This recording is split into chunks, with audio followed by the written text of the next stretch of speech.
வணக்கம் மக்களே, welcome to Tamil factory. இதுதான் கதையின் உச்சகட்டம். இது போர்க்களத்துடைய 17ஆம் நாள். களத்துல இப்போ மிக மிக முக்கியமானவங்க ரெண்டே பேர் தான். ஒன்று அர்ஜுனன், மற்றொன்று சந்திர குலத்தில் உதித்த ஒரே சூரியன். இந்திரனாம் இந்திரன், அவனுக்கே யாசகம் கொடுத்தவன்.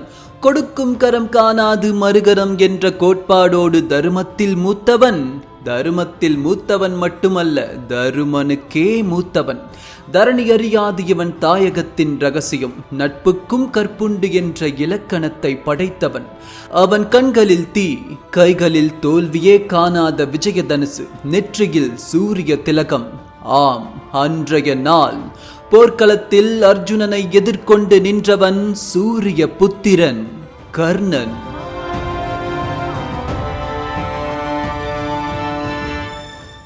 இந்த 17வது போர்க்களம் தான் அர்ஜுனனுக்கு மிகப்பெரிய சோதனையா இருக்கும். காரணம், இன்னைக்கு அவனை எதிர்த்து போரிட போறது மாவீரன், மகாவீரன் கர்ணன். அர்ஜுனனும் சரி கர்ணனும் சரி ஒருத்தருக்கு ஒருத்தர் சலச்சவங்க கிடையாது. ஆனா கர்ணன் கிட்ட அர்ஜுனனை நேரடியா வீழ்த்தக்கூடிய ஒரு ஆயுதம் இருந்துச்சு. அது என்னன்னா, காண்டவ வனத்தை அர்ஜுனன் அழிச்சப்போ அதில் இருந்த ஒரு நாகத்தலைவன் தன்னையே ஒரு அஸ்திரமாக்கி அர்ஜுனனை அழிக்கிறதுக்காகவே நாகாஸ்திரமா தன்னை மாத்திக்கிட்டு கர்ணன் கிட்ட போய் சேர்ந்திருந்தான். அந்த ஒரு அஸ்திரம் அர்ஜுனனுக்கு அன்னைய போர்க்களத்துல மிகப்பெரிய பேராபத்தா இருந்துச்சு. ஆனா அர்ஜுனன் அதை பத்தி எல்லாம் கவலைப்படல. இந்த உலகமே கர்ணன் பக்கம் இருந்தாலும் அர்ஜுனன் பக்கம் உண்மையும் நியாயமும் இருந்துச்சு. அதை மட்டுமே அர்ஜுனன் பிரதானமா எண்ணி போர்க்களத்துல அமைதியா காத்திருந்தான். இன்னைக்கு நடக்க போற போர்க்களம் முக்கியமா அர்ஜுனனுக்கும் கர்ணனுக்கும் இடையே ஏற்பட போற சண்டைய பார்க்கறதுக்காகவே 30 முக்கோடி தேவர்களும் வானில் இருந்து போர்க்களத்தை எட்டி பார்த்துக்கிட்டு இருந்தாங்க. ஏன், காட்டு விலங்குகளே காட்டை விட்டு வெளியே வந்து இவங்க 2 பேருக்கும் இடையே ஏற்பட போற போர்க்கள காட்சியை காண்பதற்காக கூடியிருந்துச்சு. அப்படி ஒரு போர்க்கள காட்சிய ஒரு தாயின் புத்திரர்கள், நிஜமறியா சகோதரர்கள் செய்ய போகும் அபாரமான போர்க்களத்தை விவரிக்கும் இந்த அர்ஜுனனின் 3ஆம் பாகம். போர்க்களத்திற்குள் பிரவேசிக்க தயாராகுங்கள். இது தமிழ் ஃபேக்டரியின் மிஸ்டீரியஸ் மித்தாலஜிஸ் உங்கள் வழியில்.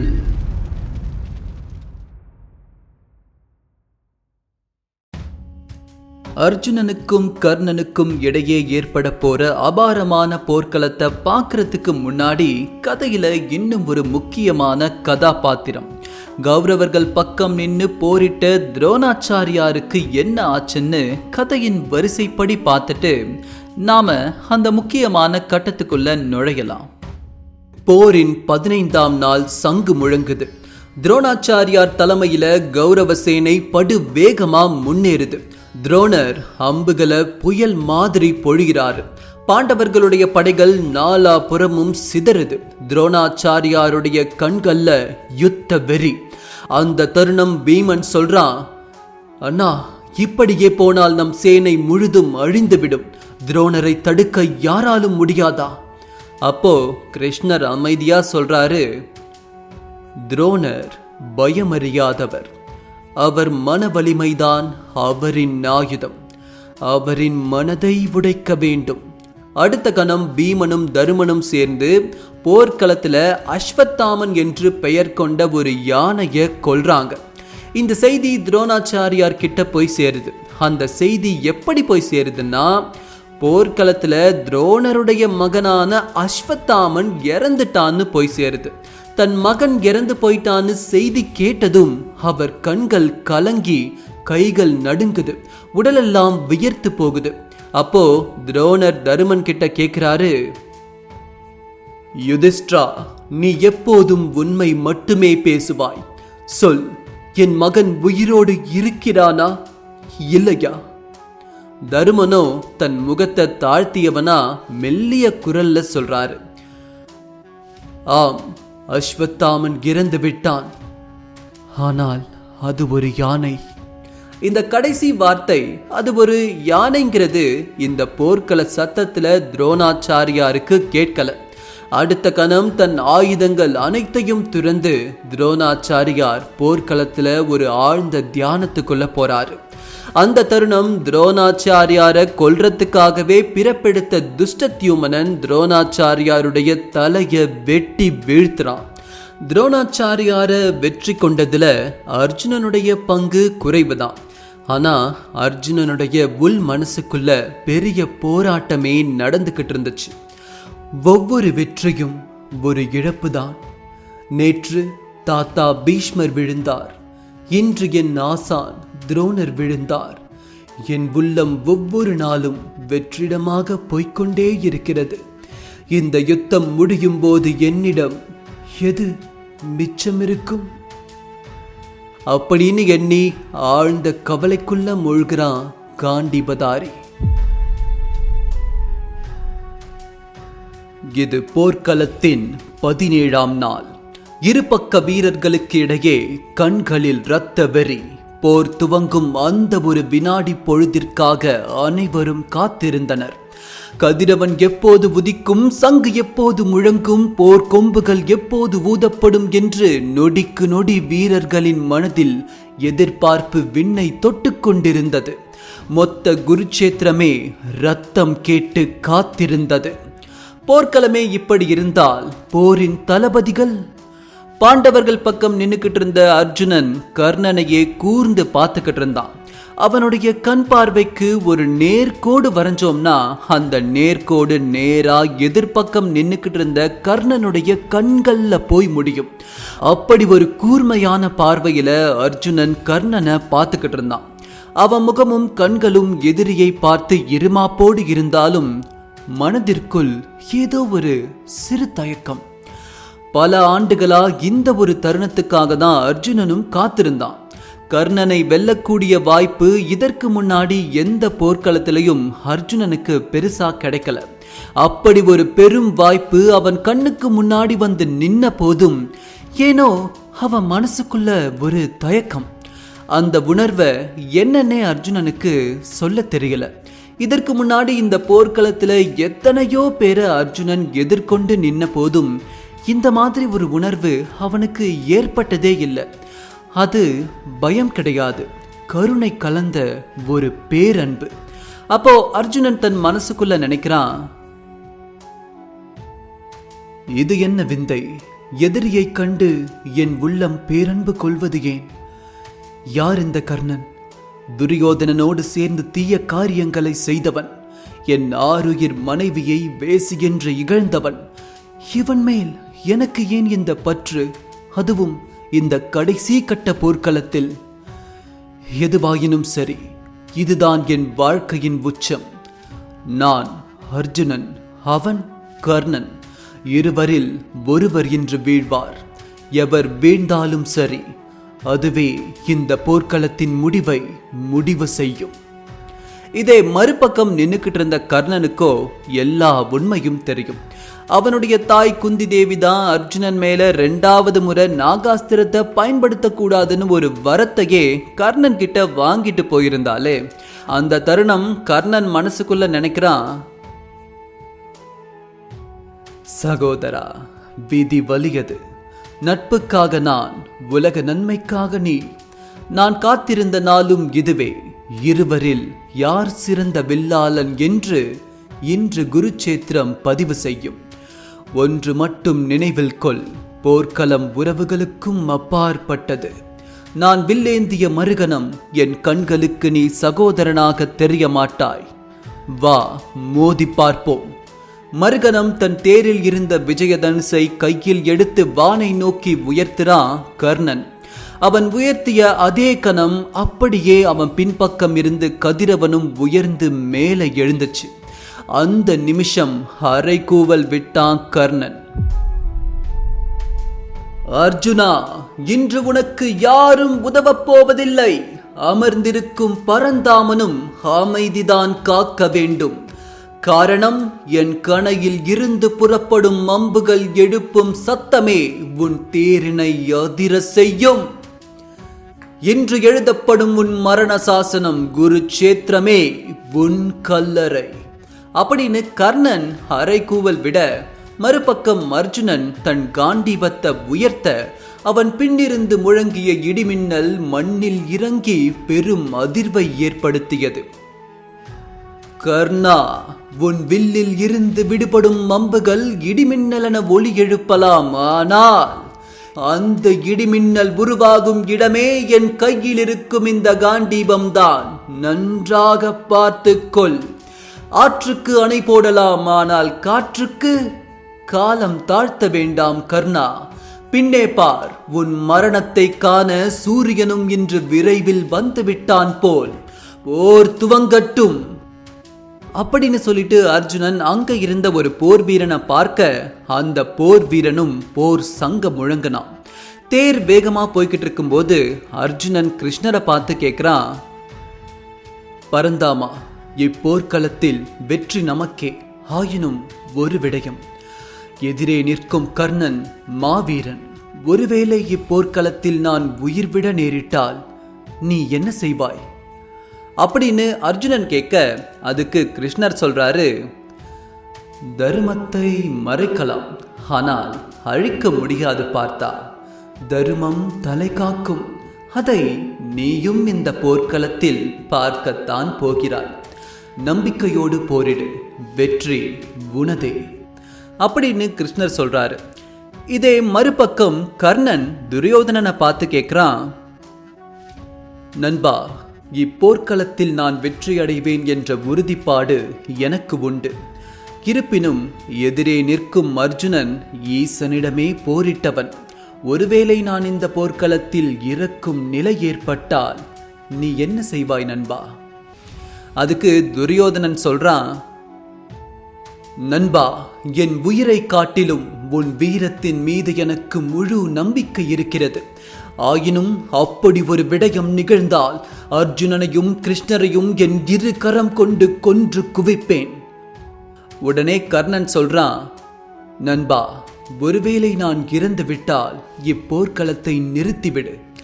நான் விண்ணுலகம் சென்றாலும் சரி, நீ நிலைத்து நீடூடி வாழ வேண்டும். இப்படியா இந்த இடத்துல கர்ணனும் துரியோதனனும் பேசிக்கிறாங்க. இங்க வெளிப்படையா தெரிகிற ஒரு விஷயம் என்னன்னா, கர்ணனை எதிர்க்கிற அர்ஜுனனுக்கும் சரி, அர்ஜுனனை எதிர்க்கிற கர்ணனுக்கும் சரி, எதிர நிக்கிறவன் எப்பேற்பட்ட வீரன்னு ரொம்ப நல்லா தெரியும். அடுத்தது என்ன, போர்க்களம் வெறித்தனமான விஸ்வரூபத்தை எடுக்குது. அர்ஜுனன் முன்னேறி செல்ல செல்ல எதிர்ப்படும் எதிரி வீரர்களுடைய தலைகள் வானில் பறக்குது. பறந்து வந்த தலைகளும் தம் தம்முன்னு மண்ணில விழுது.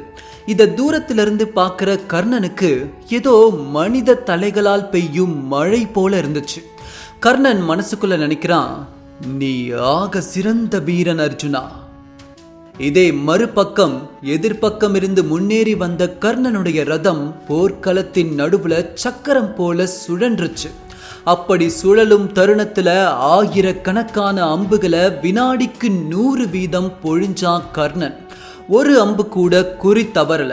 பாய்ந்து போன ஒவ்வொரு அம்புகளும் எதிரி வீரர்களுடைய தலையை கொய்து தூரமா தூக்கி வீசுச்சு. இத வானில் இருந்து கழுகு பார்வை கொண்டு பார்த்தா ஏதோ எரியும் சங்கு சக்கரத்துல இருந்து வெளியேறி பறக்கும் தீப்பொறிகள் போல வீரர்களுடைய தலைகள் பாய்ந்து போய் விழுந்துகிட்டு இருந்துச்சு. இத பார்த்து அர்ஜுனனும் மலைச்சுதான் போனான். அர்ஜுனன் மனசுக்குள்ள, வீரமே பொறாமை கொள்ளும் மகாவீரம் உன்னுள் உறைந்திருக்கிறது கர்ணா. இப்படி இருவருமே எதிரிகளா இருந்தாலும் வெளிப்படும் வீரத்தை பார்த்து மெச்சுக்கிறாங்க. இதற்கு மேல் பொறுமை காக்க முடியாத இருவரும் வேக வேகமா ஒருவரை ஒருவர் நெருங்குறாங்க. அந்த காட்சியை போரிட்டுக்கிட்டு இருந்த வீரர்கள் ஒரு கணம் போரை நிறுத்திட்டே வேடிக்கை பார்த்துக்கிட்டு இருந்தாங்க. அந்த அளவுக்கு புயல் வேகத்துல இரு தேர்களும் நெருங்கிக்கிட்டு இருந்துச்சு. கர்ணன் போன வேகத்துல குதிரையின் குளம்படிகள் ஒவ்வொன்றும் மண்ணில் படும் ஒவ்வொரு வினாடியும் தீ ஜுவாலைகள் உண்டாச்சு. தேர் சக்கரங்கள் தீ பிடித்தது. அங்கு தேர் தெரியல, அது பார்க்க ஏதோ ஒரு நெருப்பு கோலம் பாய்ந்து போவது போல இருந்துச்சு. இதே மறுபக்கம் அர்ஜுனன் போன மின்சார வேகத்துல அங்க மின்னல் வெட்டுகள் உண்டாச்சு.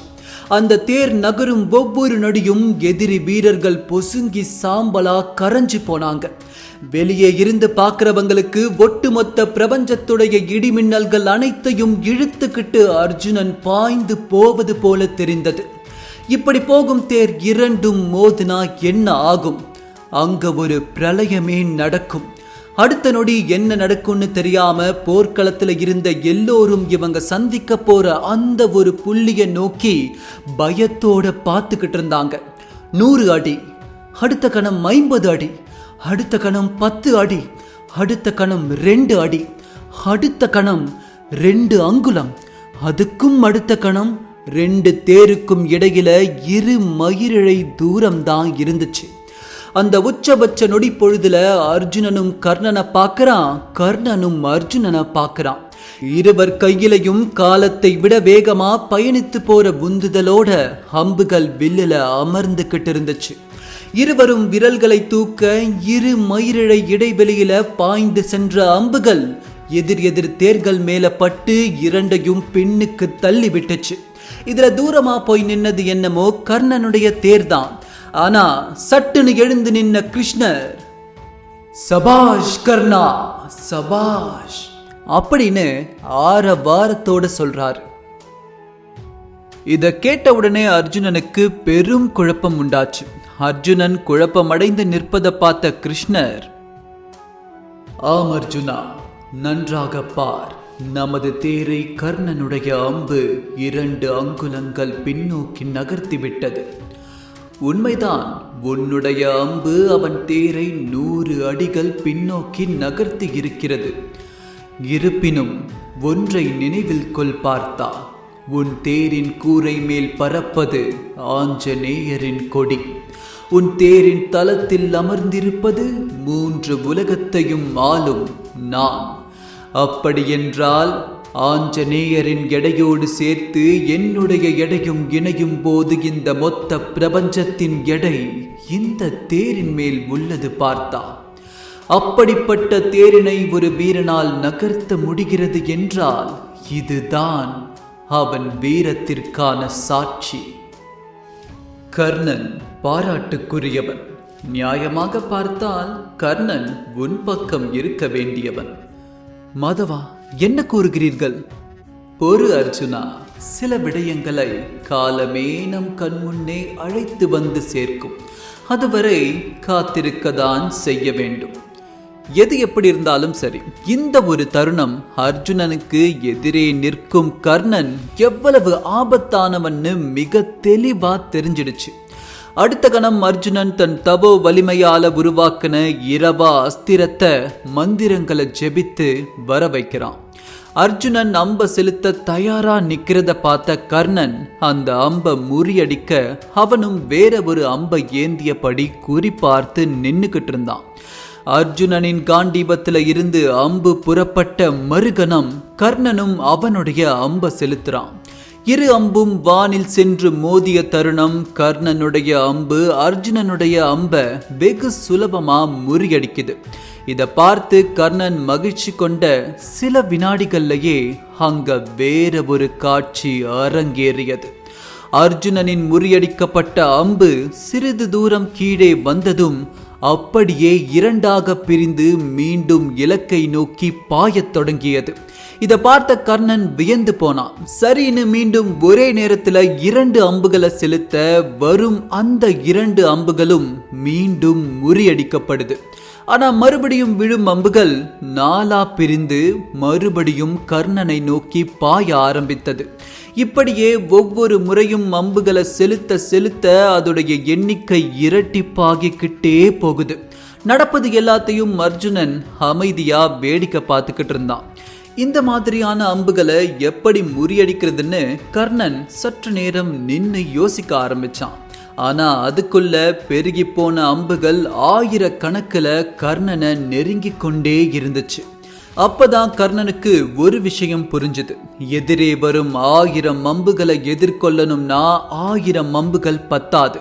அவை மீண்டும் இரட்டிப்பா மாறும் கணக்கையும் சேர்த்து உடைக்கணும்னு புரிஞ்சுக்கிட்ட கர்ணன் ஒரே நேரத்துல 2000 அம்புகளை பொழிய அனைத்து அம்புகளும் ஒன்னுக்கு மேல ஒன்னு மோதி வானில் வான வேடிக்கை காட்டி அவை இரண்டா பிரியும் இடத்திலையும் அடுத்து பிறக்கும் அம்புகளை அழிச்சு அர்ஜுனனுடைய இரவா அஸ்திரத்தை முறியடிக்குது. ஆனா பிரச்சனை என்னன்னா, இந்த அஸ்திரத்தை முறியடிக்கிறத பற்றி கர்ணன் யோசிக்கும் தருணத்துல அந்த 1000 அம்புகளும் கர்ணனுக்கு மிக அருகில் நெருங்கி இருந்துச்சு. கர்ணன் அம்ப செலுத்திய பிறகும் அந்த குழுவில் இருந்து தப்பித்த ஒரே அம்பு மட்டும் இலக்கை போய் அடைஞ்சிருந்துச்சு. ஆமாம், ஒரு அம்பு மட்டும் கர்ணனுடைய தோள்பட்டையில் பாய்ந்து மறுபுறம் வெளியே வந்து எட்டி பார்த்து கொண்டிருந்தது. அன்னைக்கு போர்க்களத்துல அர்ஜுனனுடைய அம்புதான் கர்ணனை முதல் முறையா தொலைச்சிருந்துச்சு. இதை பார்த்த பாண்டவ சேனைகள் அனைவரும் ஆரவாரம் எழுப்பினாங்க. அந்த தருணம் கர்ணனுக்கு சற்று கோபம் உண்டாச்சுனே சொல்லலாம். இதற்கு மேல அர்ஜுனனை இந்த போர்க்களத்துல விட்டு வைக்க கூடாதுன்னு கர்ணன் முடிவெடுக்கிறான். கண்களை மூடிய கர்ணன் சில மந்திரங்களை சொல்ல ஆலகால விஷத்தை விட அதீத விஷம் கொண்ட நாகாஸ்திரம் கர்ணனுடைய கைகள்ல முளைச்சிருந்துச்சு. அந்த நாகாஸ்திரத்தை நான்ல ஏத்தி அர்ஜுனனை பார்த்து குறி வச்சு நின்னுக்கிட்டு இருந்தான் கர்ணன். அந்த தருணம் கர்ணனுக்கு சாரதியா கீழே அமர்ந்திருந்த சல்லியன் சொல்றான், கர்ணா, நாகாஸ்திரம் கண்டிப்பாக அர்ஜுனனை வீழ்த்தும். காண்டவ வனத்தை அழித்த போதே அர்ஜுனன் சர்ப்பங்களின் சாபத்தை பெற்றவன். நாகாஸ்திரமும் சர்ப்ப சாபமும் ஒரு சேர சேர்ந்து நிகழும் போது அர்ஜுனனின் மரணம் உறுதி. ஆனால் எய்யப்போகும் அம்பை அர்ஜுனனின் மார்புக்கு குறிவை. அங்கே அமர்ந்திருக்கும் கர்ணனை கண்டாயா? அவன் எப்படியும் அர்ஜுனனை காக்க முயற்சி செய்வான். அதனால் நீ மார்புக்கு குறிவைத்தால் ஒரு சில அங்குலங்கள் தவறினாலும் அர்ஜுனனை துளைத்துவிடும் அப்படின்னு சல்லியன் சொல்ல, அதுக்கு கர்ணன் சொல்றான், இல்லை, அர்ஜுனன் சுத்த வீரன். அவன் போர்க்களத்தில் துடிதுடித்து இறப்பது கூடவே கூடாது. ஒரே அம்பு ஒரே நேரம் பாயும் தருணம் அவன் உயிர் பிரிய வேண்டும். நான் அவன் தலைக்கே குறிவைக்கப் போகிறேன். இதை கேட்ட சல்லியன், கர்ணா, புரிந்து கொள், உன் நன்மைக்காக தான் சொல்கிறேன். சல்லியரே, நான் பார்த்து கொள்கிறேன் அப்படின்னு சொன்ன கர்ணன் குறிப்பார்த்து சரியான நேரம் பார்த்து நாகாஸ்திரத்தை செலுத்துறான். கொடூரமான விஷத்தை கக்கிக்கிட்டு மின்னல் வேகத்துல பாய்ந்து வருவது நாகாஸ்திரம்னு உணர்ந்த அர்ஜுனன் அதை முறியடிக்க பல அம்புகளை செலுத்துறான். ஆனா ஒரு அம்பு கூட நாகாஸ்திரத்தை முறியடிக்கல. கிட்ட போற அம்புகள் எல்லாம் விலகி வேற திசைக்கு போய் செயலிழந்து கீழே விழுது. இதை பார்த்த உடனே அர்ஜுனன் புரிஞ்சுக்கிறான், அவன் பெற்ற நாக சர்ப்ப சாபம் இப்ப களத்துல இந்த இடத்துல செயல்படுதுன்னு அவனுக்கு தெளிவா புரிஞ்சிடுது.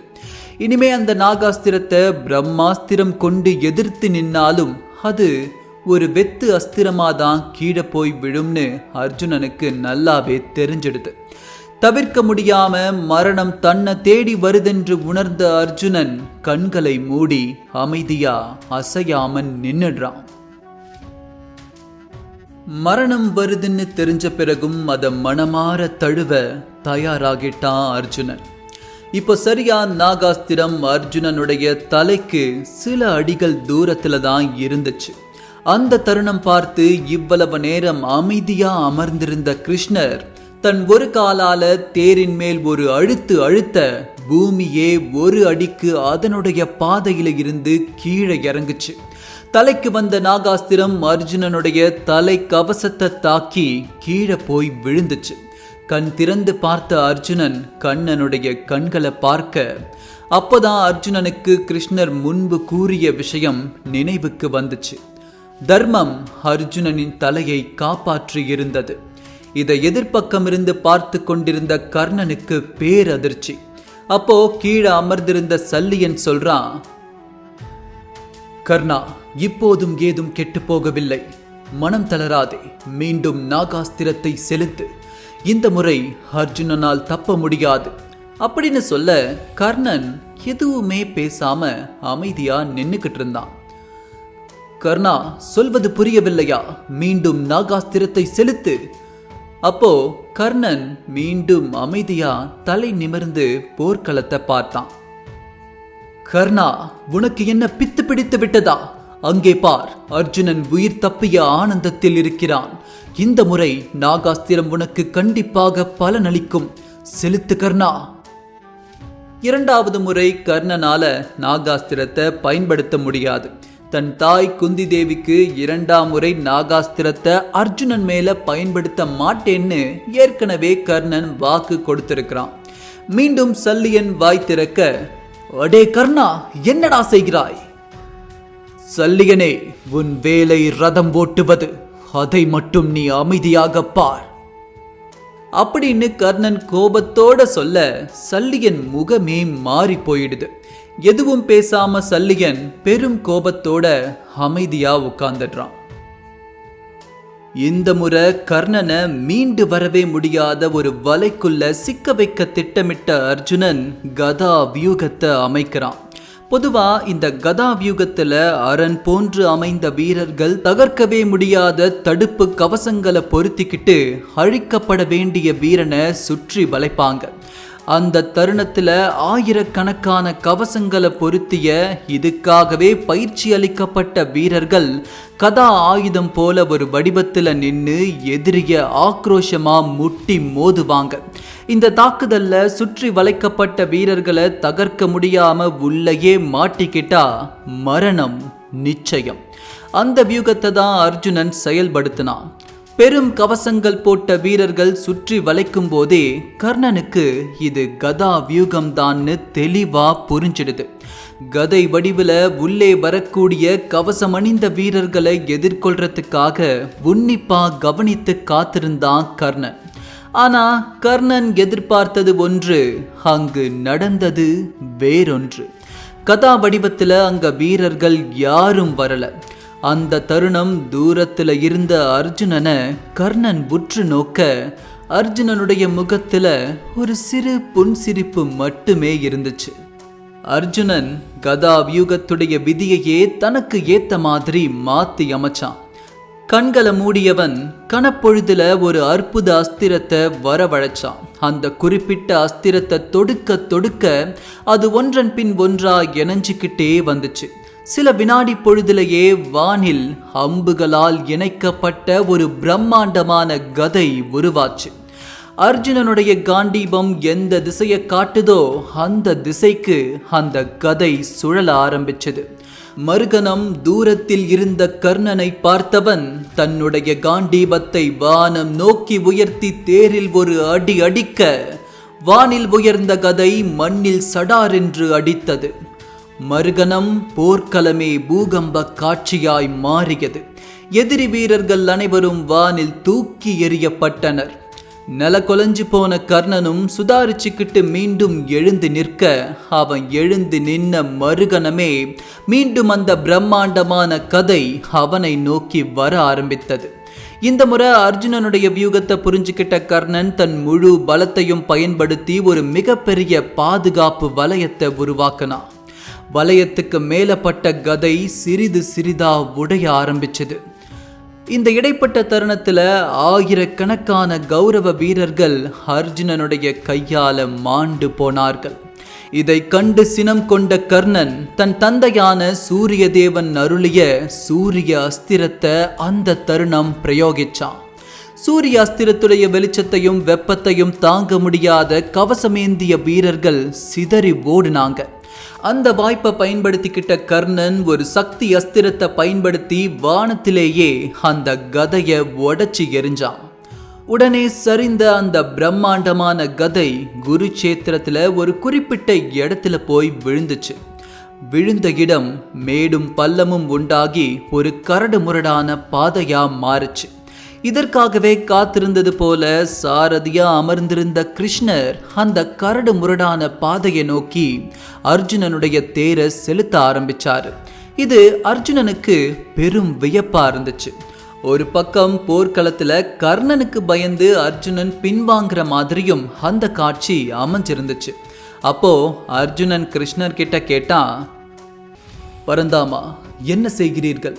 நாம் எதிரியை கண்டு பின்வாங்கி ஓடுவதா? அதுக்கு மறுமொழி கூறிய கிருஷ்ணர், அர்ஜுனா, பொறுமையாக இரு, கர்ணனின் நாயுள் முடிய போகிறது. இதை கேட்ட அர்ஜுனனுக்கு கொஞ்சம் வியப்பாவே இருந்துச்சு. தூரத்திலிருந்து அர்ஜுனன் பின்வாங்கிறத பார்த்த கர்ணன் சல்லியனை அவங்கள பின்தொடர்ந்து போக சொல்றான். கர்ணனுடைய தேர் அர்ஜுனனை பிடிக்க புயல் வேகத்துல புறப்பட்டுச்சு. கிருஷ்ணரோ அந்த கரடு முரடான பாதையில தேரை வளைச்சு நெளிச்சு முன்னேறி போய்கிட்டே இருந்தாரு. அந்த தருணம் கிருஷ்ணர் தேரை செலுத்தி கொண்டே இருக்கும்போது அவர் பின்னிருந்து சடக்குன்னு ஒரு சத்தம். திரும்பி பார்க்காம புன்னகைத்த கிருஷ்ணர் குதிரையுடைய கடிவாளத்தை இழுத்து பிடிக்க தரையில தேய்ச்சிக்கிட்டே தேருடைய சக்கரங்கள் அப்படியே சுழன்று தேர் திரும்பி நின்னுச்சு. தேர் திரும்பினப்போ அர்ஜுனன் கண்ட காட்சியில கர்ணனுடைய தேர் சக்கரம் ஒரு மிகப்பெரிய குழியில சிக்கி இருந்துச்சு. அந்த தருணம் கர்ணன் சல்லியனை பார்த்து சொல்றான், சல்லியரே, தேர் சக்கரம் மண்ணில் புதைந்து விட்டது, கீழே இறங்கி அதை தூக்கி விடுங்கள். இன்று அந்த அர்ஜுனனை நான் கொன்று குவித்தேயாக வேண்டும். சூரிய தேவனும் சிறிது நேரத்தில் அஸ்தமனத்தை நெருங்கி விடுவார் அப்படின்னு சொல்ல சல்லியன் கிட்ட இருந்து எந்த பதிலும் வரல. மீண்டும் கர்ணன், சல்லியரே, கூறியது கேட்கவில்லையா? அப்போ சல்லியன் சொல்றாரு, எனது வேலை தேரை செலுத்துவது கர்ணா, தேர் சக்கரத்தை தூக்குவது அல்ல. உனக்கு வேண்டுமாயின் நீயே இறங்கி தூக்கிக்கொள். இதை கேட்ட கர்ணன் சற்று கோபம் கொண்டவன் தன் கோபத்தின் பலனாக இதுவரை தோல்வியே காணாத விஜய தனுச தேர்லையே விட்டுட்டு கீழே இறங்கிடுறான். இறங்கி போனவன் தேர் சக்கரத்தை தூக்க முயற்சிக்கும் போது சட்டுன்னு அவன் மனசுக்குள்ள ஒரு எண்ணம். திரும்பி அர்ஜுனனை பார்த்த கர்ணன், அர்ஜுனா, நீ மாசற்ற வீரன். ஆனால் உன்னோடு அமர்ந்திருப்பது மாய கண்ணன். இதோ என் தேர் சக்கரம் மண்ணில் புதைந்து விட்டது. அதை வெளியே கொண்டு வரும் வரை எனக்கு கால அவகாசம் கொடு. அதன் பின் நாம் போரிடுவோம் அப்படின்னு சொல்லிட்டு கர்ணன் தேர் சக்கரத்தை நோக்கி போறான். அர்ஜுனனும் அமைதியா நிற்க அந்த தருணம் திரும்பி அர்ஜுனனை பார்த்த கிருஷ்ணர், அர்ஜுனா, என்ன செய்கிறாய்? கர்ணனுக்கு சக்கரத்தை வெளியே எடுக்க கால அவகாசம் கொடுக்க வேண்டாமா? நன்கு உணர்வாய் அர்ஜுனா. கர்ணனை பார், இது அவன் வாழ்வின் கடைசி கட்டம். தோல்வியே காணாத விஜயதனுசு அவன் கரங்களில் இல்லை. துளைக்கவே முடியாத கவச குண்டலம் அவன் மார்பினில் இல்லை. வீழ்த்தவே முடியாத அவன் வில்லாற்றல் இப்போது அவன் நினைவினில் இல்லை. தோற்கடிக்கவே முடியாத கர்ணனை வீழ்த்த இதை விட்டால் ஓர் தருணமில்லை. உயர்த்துவாய் காண்டீபத்தை, செலுத்துவாய் கணைகளை, வீழ்த்துவாய் கர்ணனை. இப்படியா கிருஷ்ணர் கூறிய பிறகும் அர்ஜுனன் ஆயுதமில்லா கர்ணனை வீழ்த்த முன்வரல. அந்த கடவுளே கூறியும் போர் தர்மத்தை மீற அர்ஜுனனுடைய மனம் இடம் தரல. மீண்டும் தொடர்ந்த கிருஷ்ணர், மறந்து விட்டாய் பார்த்தா, அர்ஜுனன் ஆக சிறந்த வீரன்தான். ஆனால் அவனை அனைத்தும் சூழ்ந்திருப்பது அதர்மம்.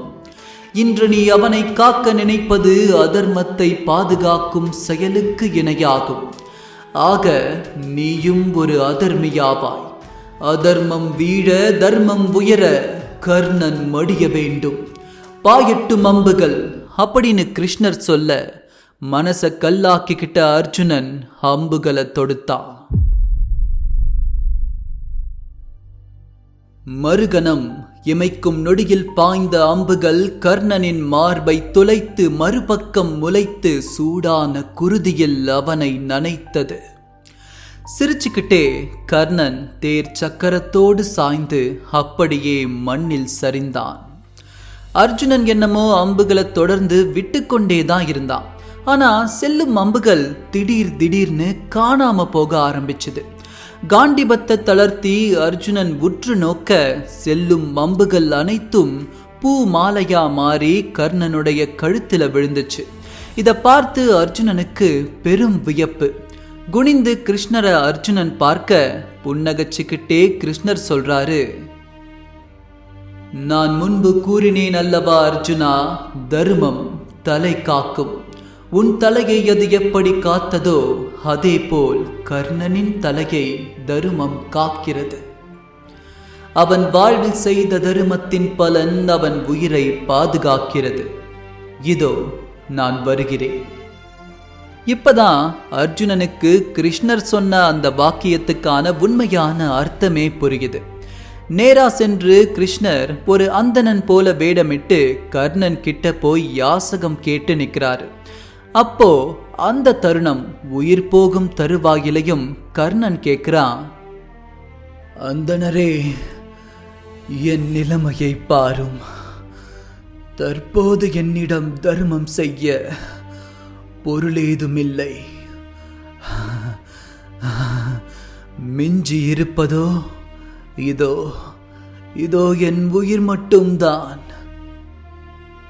அப்போ அந்தணர் வேடத்துல இருந்த கிருஷ்ணர் சொல்றாரு, கர்ணா, உன்னிடம் கொடுப்பதற்கு இன்னும் ஒரு விடயம் மிச்சம் இருக்கிறது.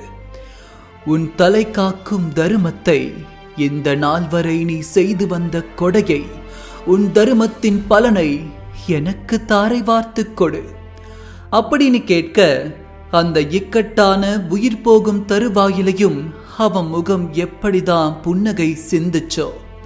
சிரிச்சுக்கிட்டே கர்ணன் சொல்றான், இதோ வழிந்து ஓடும் என் குருதி, இதனை சாட்சியாக கொண்டு என் தருமத்தை, அதன் மூலம் கிட்டிய புண்ணியத்தை தங்களுக்கு தாரை வார்த்து கொடுக்கிறேன் அப்படின்னு சொன்னவன் உடலில் இருந்து வெளியேறிய ரத்தத்தை பிடிச்சு அதை அப்படியே கிருஷ்ணர் கையில கொட்டுனான்.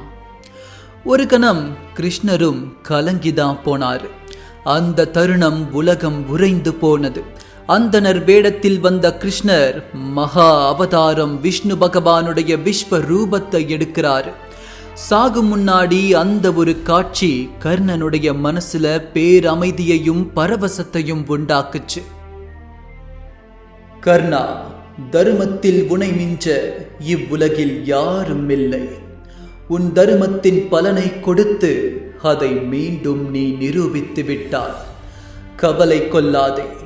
இப்போர்க்களம் முடிந்து பல யுகங்கள் கடந்தாலும் சரி, இங்கு போற்றப்படும் வீரம் உனதாக மட்டுமே நிலைக்கும்.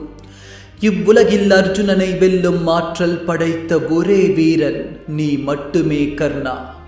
உன் தர்மத்தின் பலனை கொடுத்து உன் அனைத்து பாவங்களில் இருந்தும் நீ விடுபட்டு விட்டாய்.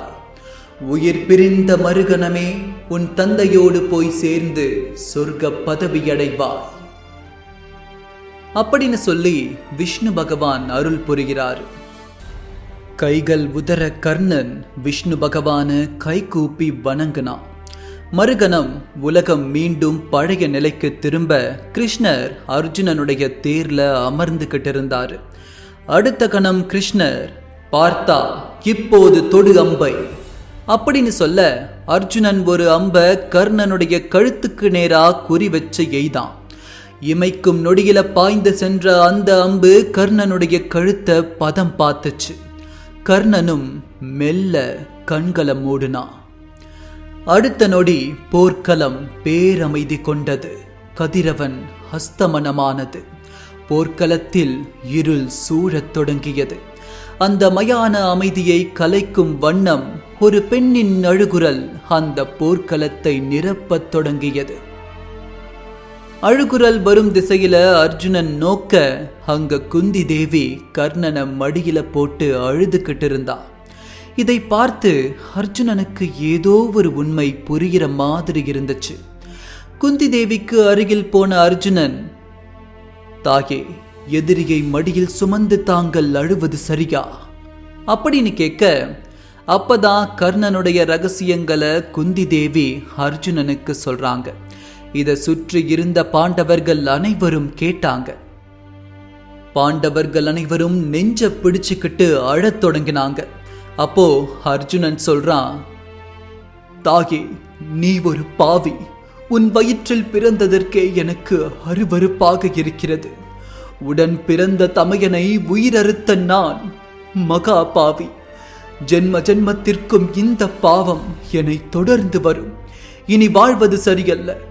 மாதவா, உண்மையறிந்த தாங்களும் இப்படி சூழ்ச்சி செய்து விட்டீர்களே அப்படின்னு சொன்ன அர்ஜுனன் தன் உயிரையே மாய்ச்சிக்க போக அவனை தடுத்த கிருஷ்ணர் சொல்றாரு, அர்ஜுனா, என்ன தம்பட்டம் அடித்துக் கொள்கிறாய்?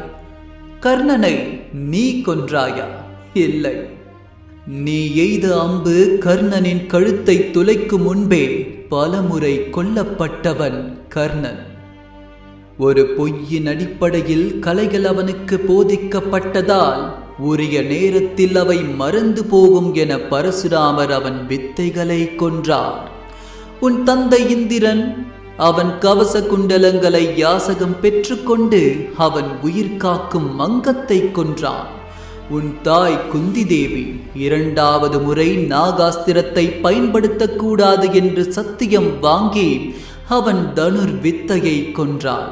பின் நானும் களத்தில் அவன் தருமத்தை யாசகம் பெற்று அவன் உயிர் காத்த தருமத்தை எனதாக்கினேன். நீ எய்தவன் அது வெறும் அம்புதான் பார்த்தா. கலங்காதே, கர்ணன் முடிவில்தான் துரியோதனனின் அழிவு தொடங்கும்.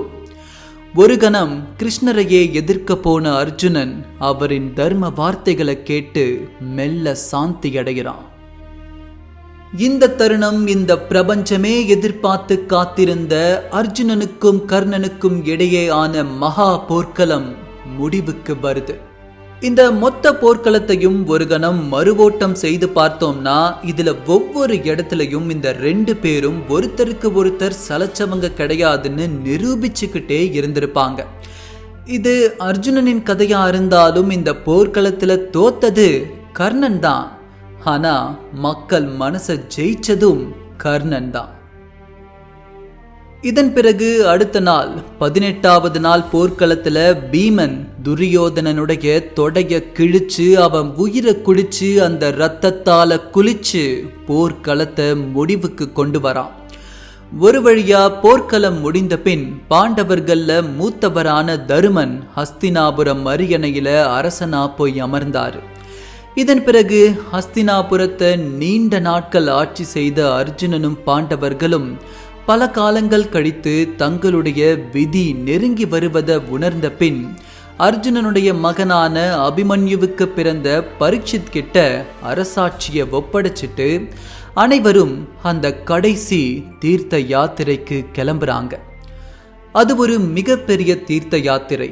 பாண்டவர்களும் அவர்களுடைய மனைவியான திரௌபதியும் இமயமலையை நோக்கி நடந்து போக ஆரம்பிக்கிறாங்க. இந்த பயணத்துடைய இலக்கு ஒன்றே ஒன்றுதான், இந்த ஆன்மா கொண்ட சரீரத்தோட சொர்க்கத்துக்கு போய் சேர்வது. ஆனா பயணத்துக்கு இடையிலேயே ஒருத்தர் பின் ஒருத்தரா பயணத்தை முடிக்க முடியாமலேயே கீழே விழுந்து இறந்து போறாங்க. இதுல முதல்ல விழுந்தது திரௌபதி, இதை தொடர்ந்து நகுலன், அதை தொடர்ந்து சகாதேவன். இதன் பிறகு அர்ஜுனனுக்கு என்னமோ ஆச்சு. அவனுடைய உடல் தளர்ந்து போச்சு. கண்கள் எல்லாம் நிலை குத்தி அவனுக்கு மயக்கம் வருவது போல இருந்துச்சு. தனக்கான தருணம் வந்ததை அர்ஜுனன் உணர்ந்துக்கிட்டான். அந்த நொடி அவனுக்கு எந்த கவலையும் இல்லை. இந்த உலகத்தை விட்டு போக போறோம்னு எந்த ஒரு பயமும் கூட அவனுக்கு இல்லை. இதற்கு மேல் ஒரு அடி கூட எடுத்து வைக்க முடியாம ஒரு பாறை மேல சாய்ந்து அப்படியே அமர்ந்தான் அர்ஜுனன். அப்போ அவன் கண்களுக்கு நேரா ஒரு பெரிய மரம். அந்த மரத்துடைய உச்சாணி கிளையில ஒரு சின்ன பறவை. அந்த பறவையின் கண்கள் அவ்வளவு ரம்மியமா இருந்துச்சு. சோகமான விஷயம் என்னன்னா, அர்ஜுனன் அந்த பறவையை பார்த்தான், அதோட கண்களை பார்த்தான். ஆனா அவனுடைய பார்வை சிதறுச்சு. அவனால நேர்த்தியா அந்த பறவையை பார்க்க முடியல. 1000 காத தூரம் தள்ளி இருக்கிற ஒரு இலக்கையும் கூர்ந்து கவனிக்கக்கூடிய அர்ஜுனனுடைய கண்கள் சோர்ந்து போச்சு, தோர்த்து போச்சு. அவ கண்கள் கலங்கியும் போச்சு. அர்ஜுனன் முகத்துல பேரமைதி கொண்ட ஒரு புன்னகை. அந்த பறவையை பார்த்துக்கிட்டு இருக்கும்போதே இதெல்லாம் எங்கிருந்து தொடங்கிச்சோ அந்த நினைவுகள் எல்லாம் அவன் மனத்திரைக்குள்ள ஓட ஆரம்பிச்சுது. முதல் முறையா துரோணர்கிட்ட பயிற்சி பெறும்போது அவன் சரியா கண்களை தொலைச்ச அந்த பறவை அவனுக்கு ஞாபகம் வந்துச்சு. அர்ஜுனன் அவன் வாழ்க்கையில கடந்து வந்த எல்லா விஷயங்களையும் நினைச்சு பார்த்தான். எல்லாமே ஒரு கனவு மாதிரி இருந்துச்சு. மெல்ல கண்களை மூடினா அர்ஜுனன். மெல்ல மெல்ல அவன் உயிரும் பிரிந்து அவனுடைய ஆன்மா எங்கும் நிறைந்திருக்கும் பரமாத்மாவோட போய் கலந்துச்சு. அர்ஜுனன் என்னும் மகாவீரனின் சகாப்தம் இத்துடன் நிறைவடைகிறது. அர்ஜுனனுடைய பார்வையிலிருந்து சொல்லப்பட்ட இந்த மகாபாரத கதைக்கு நீங்கள் கொடுத்த ஆதரவிற்கு மிக பெரிய நன்றிகள். இதே போன்று நெகிழ்வான பல கதைகளில் மீண்டும் உங்களை நான் சந்திக்கிறேன். மீளா துயருடன் விடை பெறுவது தமிழ் ஃபேக்டரி. நன்றி.